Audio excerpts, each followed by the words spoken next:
Hello again. This is Robert Allen, your favorite millionaire mentor. I'm the author of these books, Nothing Down, How to Buy Real Estate with Little or No Money Down, Creating Wealth. #1 New York Times bestsellers. Millions of copies sold of these books. The 1 Minute Millionaire, Multiple Streams of Income. These books talk about these things. And I'm going to broaden it out to the 3 areas of skills you need to be successful in any area of your life. And these books are about money and how to be successful financially. But there are a lot of areas of your life. And there are systems to everything you want to succeed at. If you want to succeed at losing weight, there's a system. If you want to succeed at talking to your boss about getting a job, there's a mindset. If you want to talk about persuading somebody to lend you money to do your real estate deals, there's people skills that you need. And so I'll refer to this at the beginning of many of our calls. Eventually, I'll probably move away from this, but I'm trying to get you to understand that I'm trying to teach you at the same time simultaneously 3 types of skills, and I'll refer to them as we go throughout our session today. Remember, you're a real estate investor. Nothing down. You want to buy real estate with nothing down, right? Creating Wealth talks about that and gives examples and techniques and charts and graphs and systems. Multiple Streams of Income talks about 10 ways of making multiple streams of income. And the 1 Minute Millionaire is how do you make $1 million in a minute? Well, all these books contain systems. And today we want to talk about the system of real estate, and we're going to focus on the people systems of real estate, because I can teach you how to buy a property with nothing down. I can teach you what to look for, how to negotiate, how to find it, how to get a bank loan, all those kinds of things. The books you read, for instance, the Nothing Down book, there's almost no people skills in there. In other words, I don't teach you how to negotiate. I don't teach you, how do you interact with people. I don't teach you how to have the people skills to succeed. And some people are not people. Are you a people person? Is that natural for you? Do you like to negotiate with people? Are you a natural leader? Do people come up to you and go, "Hey, Bob, what are you doing lately? I want to learn what you're doing." That's what a leader does. And maybe you don't have leadership skills. Maybe your skills are not good. Maybe you're a numbers guy or a numbers gal. You like to do negotiations with your internet. You like to make offers on Schwab and buying and selling stocks where the only thing you see are numbers. There are no people involved, no salespeople, nothing. You push a little button and it's done. Therefore, you love numbers. Maybe you're a chemistry major and you love numbers. And therefore, when I'm telling you that real estate is a people game, and if you're not a people person, can you succeed at it? Oh yeah, absolutely. What I'm trying to share with you today is what you need to know minimally to be a successful real estate investor. And I'm going to teach you three things you need to know. 3 ways in which you interact with people that builds, then this is the secret word, trust. If they don't trust you, it doesn't matter how fancy the technique is. It doesn't matter if you got all cash. If they don't like you, they won't sell to you, period. They don't want their beloved property to be owned by a jerk. I'm not saying you're a jerk, but owned by a jerk like you. No, you don't, or me. No, they don't want that. They're willing to, if they don't, trust is such a big word. So I'm going to teach you 3 skills that build on the foundation, or that strengthen the foundation of trust. So I've shared with you before that they send me to I said, send me to any city, take away my wallet, give me a $100 bill, in 72 hours I'll buy an excellent piece of real estate using none of my own money. I'm famous for that. You probably heard me talk about it maybe many times. I'm actually pretty proud of it, to tell you the truth. But when I went to San Francisco, I had to employ 3 types of skills. I had to know what to look for. I had to know who to look for and how to talk to them. And I had to learn how to talk to myself, so I wasn't freaked out of my mind with an LA Times reporter watching everything I did, listening to every phone call. It was kind of frightening. So the people skills are the foundation of trust. When I went to San Francisco, they could hear my voice and they could trust my voice, just the way I said it. Why? Because my voice was a manifestation of the three fundamental principles I'm going to be teaching you right now. My voice resonated with this trust, this thing. They knew they could trust me. So how did they know that? How are they going to know that they can trust you? See, I was going into a marketplace and talking to sellers who were going to agree to sell me, Mr. No financial resources, no cash, no credit, no cash flow, no collateral, none of the things the banker needs financially. I was going to ask a seller to trust me enough that I would put nothing but my word on the line, and they would trust me to sell me a piece of their priceless real estate.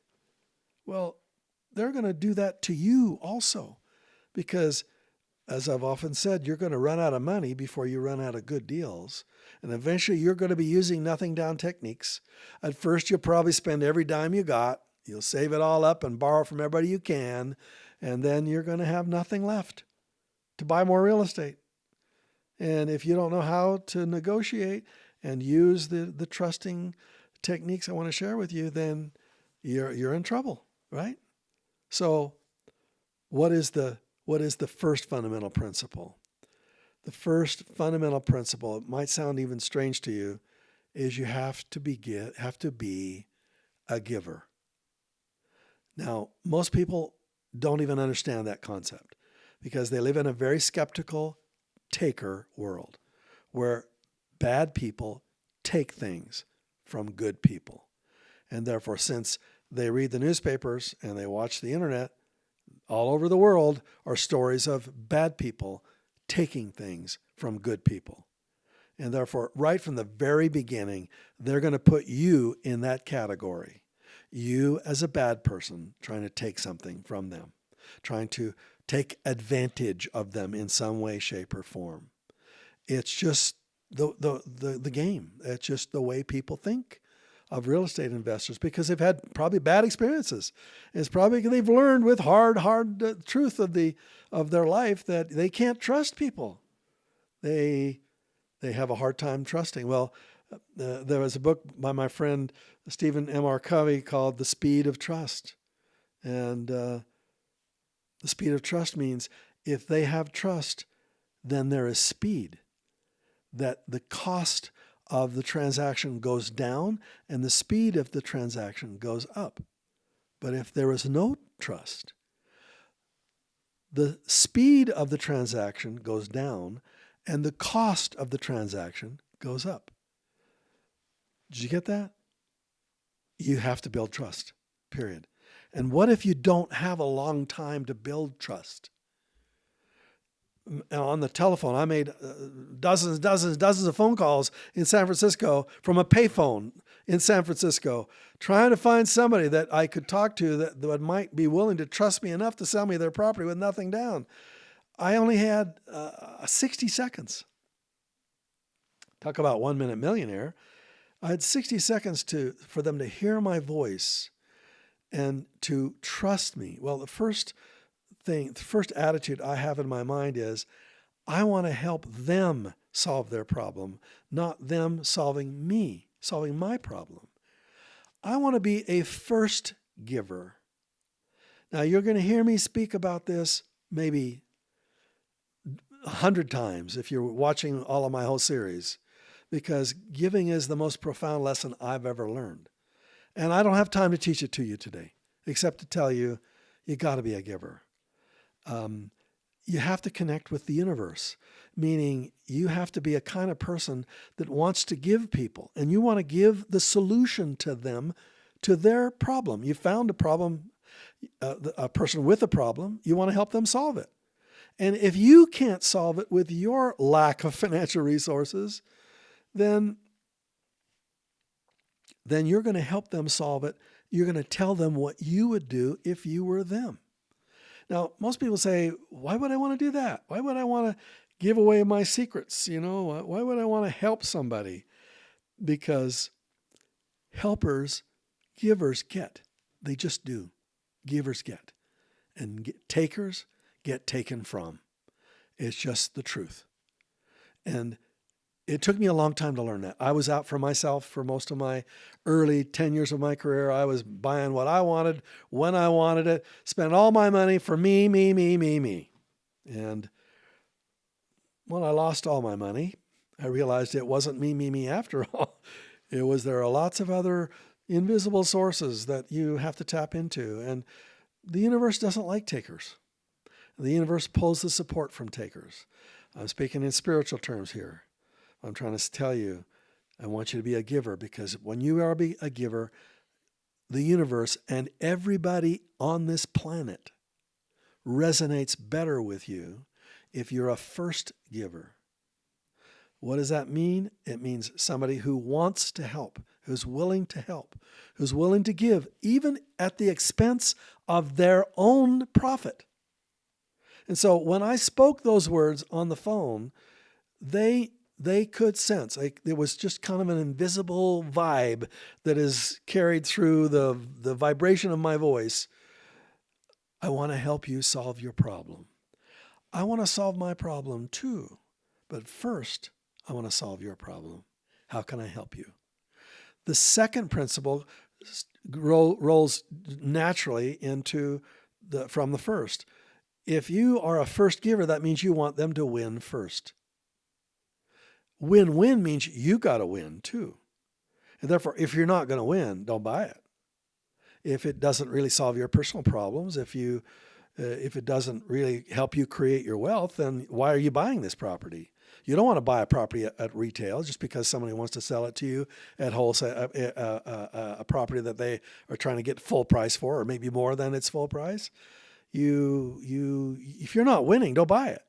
Because you're going to end up becoming a highly motivated seller yourself, trying to sell this dog property that you picked up from somebody else who dumped it on you. You don't want to lose. But you can even say it in this languaging to your seller. You can say, hey, I want you to win. I want you to be win-win. Of course, I want to win. How I win, let me tell you how I win. I win when I can buy this property for as little as I possibly can. And then I could come in and fix it up and improve its value and put in the right kind of tenant and manage it and take care of it and has its value increase over a period of many, many years. That's how I win.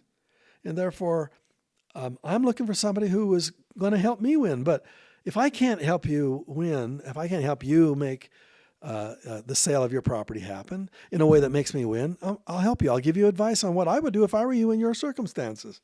An example of that is one of my students in Los Angeles.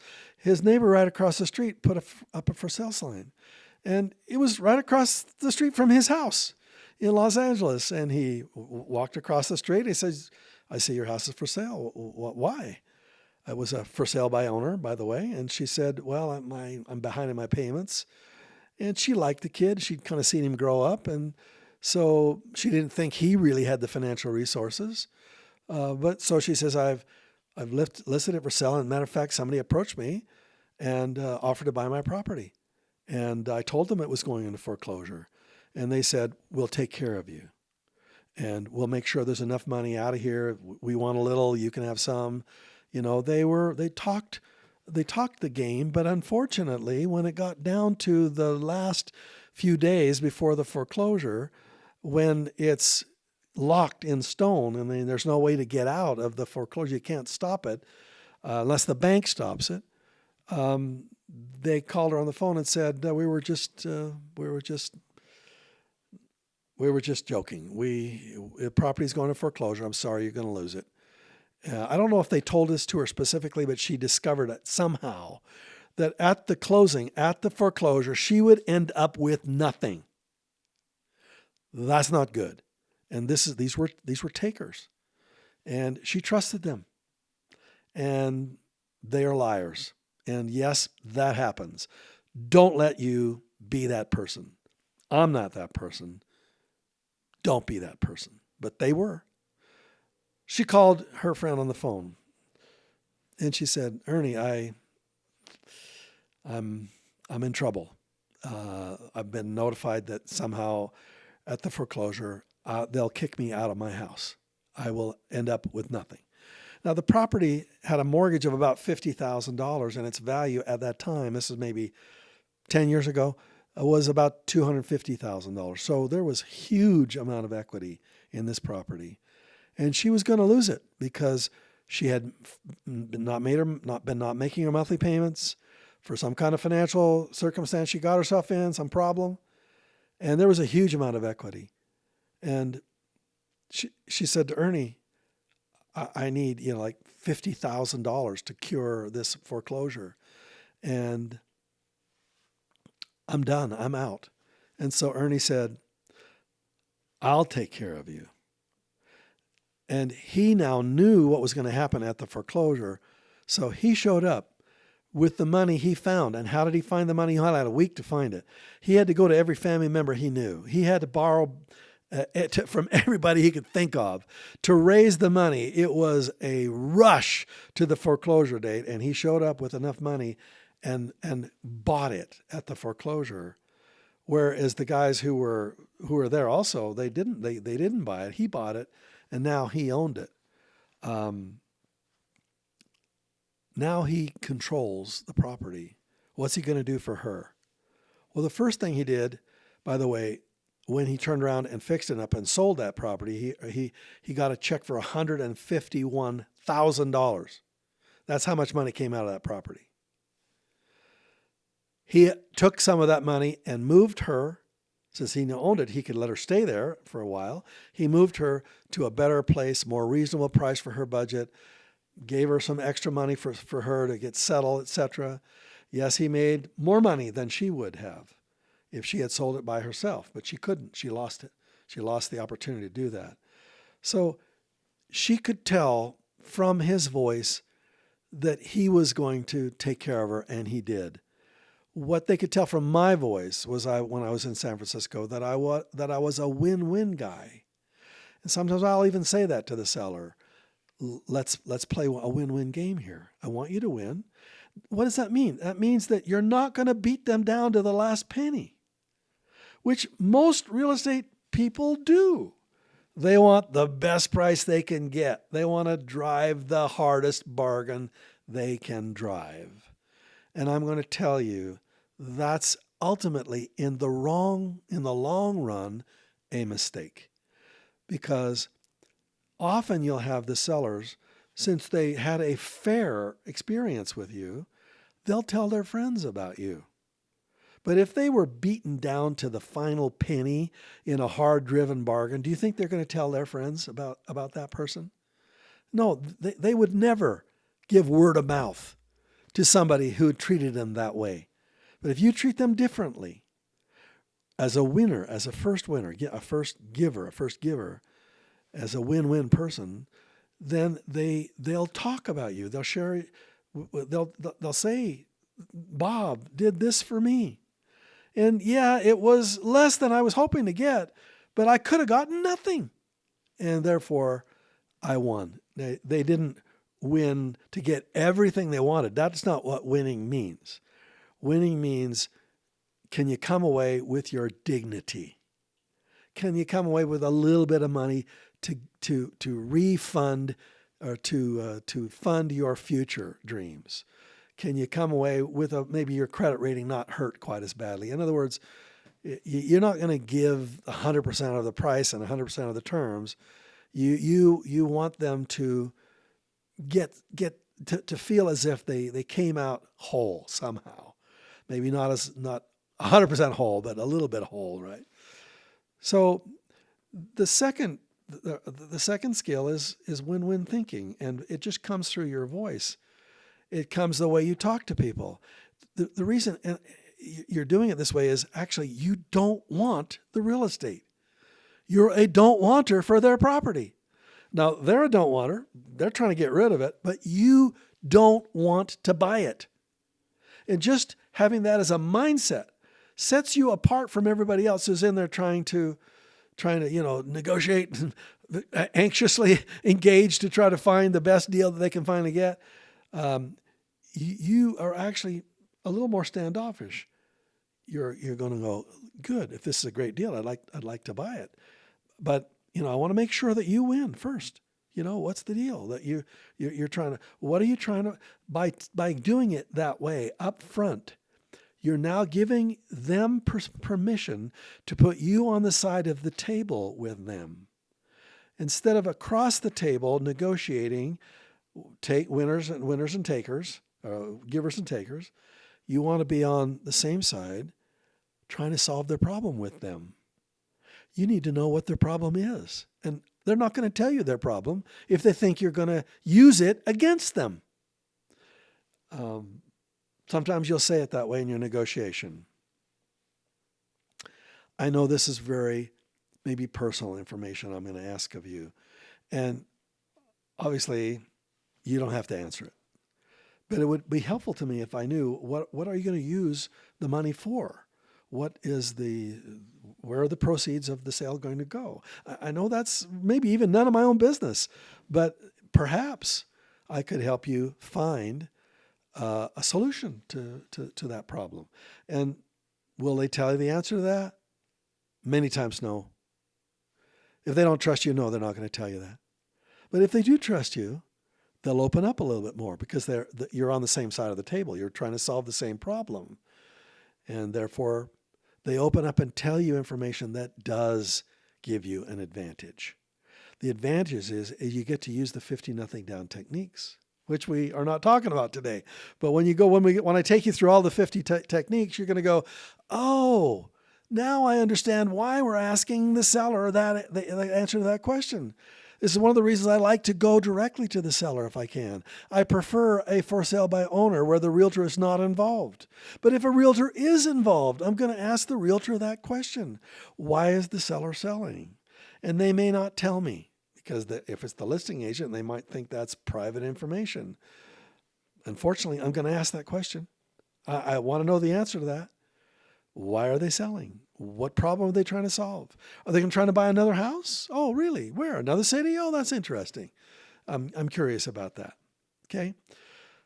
So the third skill.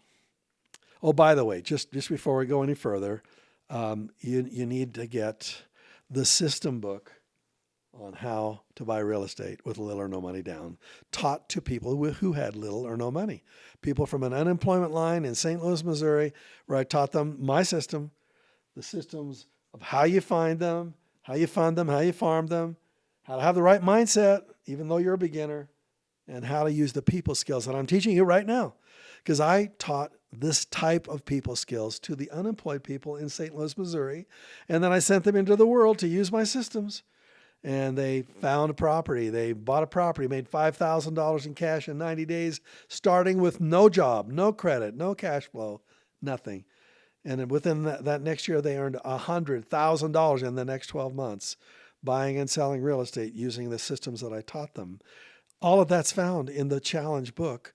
And you're going to go up here in this corner, you're going to click on that link, and I want you to have this book for free. I want you to have this book as my gift. It's just some shipping and handling, and I'll attach to it a small, tiny little amount. But the book is my gift to you. I want you to read it because it's going to make these videos that we're going to be doing together more believable, more understandable to you. And therefore, I want you to have this book as my gift. In addition to that, I want you to listen to Think and Grow Rich. I've recorded it in my voice so you can hear every single word that Napoleon Hill wrote for the 1937 edition of Think and Grow Rich. It is fully recorded for you, and that would cost you, $50 if you went to the store to try to buy it. It's my gift to you.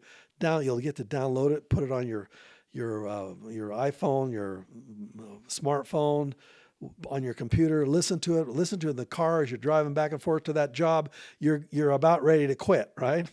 And so go up here in this link, click on that link, get it, put it in your library. These two books create wealth for people.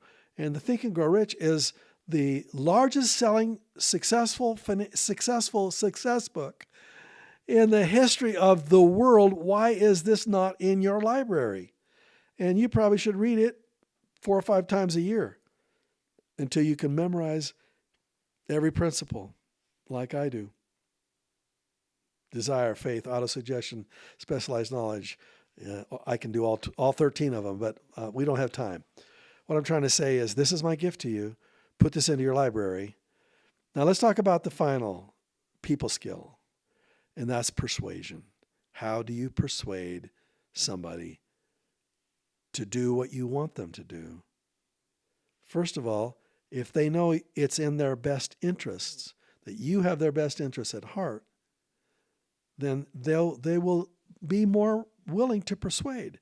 Now, one of the principles of the book Persuasion, the book Influence by Dr. Cialdini, it's a book should be in your library, by the way. It's a book that's made me many, many millions of dollars. Just that one book, Influence. And that's about people skills here, by the way. The first principle is reciprocity. And that is what giving means. To reciprocate somebody's giving. That means when you give something to somebody, it is natural in our society to want to almost feel obligated to give back. You're not giving because you expect to receive anything back. Your giving has no expectations of return. The book Influence talks about reciprocity. Giving, as I'm teaching you, is not reciprocity. It is giving with no expectations to be given back. That is a powerful principle. It's more powerful than reciprocity. However, when you give, people just open up. They become more friendly. They want to deal with you. They want you to be your friend. They want to be your friend. And therefore, there are so many principles of persuasion that took me so long to learn. I don't have time to teach them here today. We'll take a whole session all by itself, and we'll just call it persuasion. And I'll tell you how I learned them. It took me 40 years to figure this stuff out. I was miserable at persuasion. I was one of the worst of the worst. And when I learned the principles and applied them to my life, dramatically changed everything from that point forward. So what I do want you to remember from our call today, though, our Zoom chat today, is number one, you got to be a giver. It's a secret to wealth. If I could boil down every book I've ever written to the one technique that always works, it would be a first giver. Be a charitable person. Give to people who need more than who have less than you do. Be willing to give and expect nothing in return. The universe operates that way. Learn that lesson. Number two, make sure it's win-win. You got to win, but they got to win, and make sure they win first. And then finally, principle of persuasion. The fundamental principle of persuasion is the first principle I just taught you, and that's how to give and how to become a giver. And it's very persuasive. And in our next session, I'll teach you how to persuade, because it's might be a game changer for you. I wish you well. I love teaching you, because I know that you, if you use what I teach you, will make your life better. Your future will be better. Not only in real estate, but in everything you do, if you practice just some of these principles. And thank you for watching. This is my gift to you, not because I expect anything from you, but because I want you to win first. See ya. Click on that link. Bye-bye.